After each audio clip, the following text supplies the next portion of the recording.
Well, I'm actually a member of Congress from Georgia. Oh, you don't see Washington like this, and I have never run down the middle of Pennsylvania Avenue in Washington, D.C., so this is a first. You know, it's pretty wet, and most people don't know how to drive.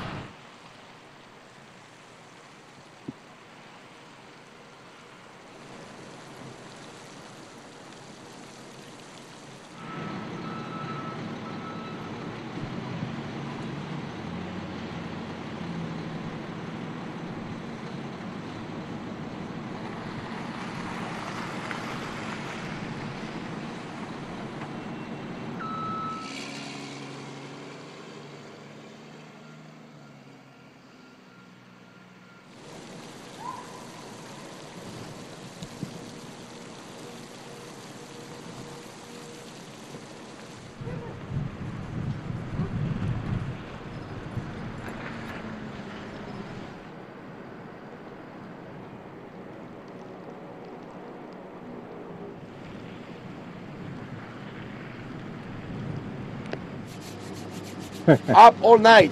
Are you? Yeah, trying to clear all the parking lots. How are you doing with that?